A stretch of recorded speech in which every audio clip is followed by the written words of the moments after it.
54 na insidente ng landslide na itala sa iba't ibang lugar sa Cordillera ayon sa MGB. Tutukan sa report.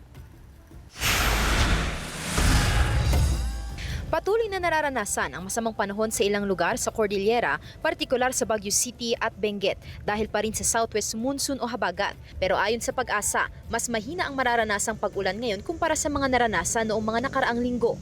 Itong linggong ito, medyo mahina dahil tropical depression si Neneng at medyo malayo siya. No? So, ibig sabihin, hindi siya masyadong malakas. Hindi niya napapalakas masyado itong southwest monsoon natin. Magpapatuloy raw ang mga pag-ulan hanggang sa weekend. Dahil dito, pinangangambahan pa rin ang mga insidente ng landslide dahil saturated na ang lupa sa maraming bahagi ng kabundukan sa probinsya. 90% kasi ng land area sa rehiyon ay may tsansa ng pagguho, lalo ngayong walang tigil ang pag-uulan. Sa kabuuan, 633 barangays ang kabilang sa listahan ng flood at landslide-prone area sa Cordillera ayon sa Mines and Geosciences Bureau.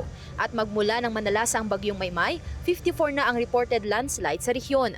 Karamihan na itala sa Benguet. Mahigpit ding binabantayan ng MGB ang mga secondary hazards, kabilang ang mga pagguho ng lupa kung saan nasasarahan ang daloy ng mga ilog. Magkakaroon po tayo ng temporary damming, and kapag na-breach yung dam, pwedeng magkaroon ng flash floods sa low-lying. Samantala, pinaghahandaan ng MDRRMO La Trinidad ang posibleng epekto ng bagyong Neneng. Yung mga landslide-prone area, bibisitahin po ulit namin para ma-warningan yung mga tao. Naka-alert pa rin yung emergency operation centers namin.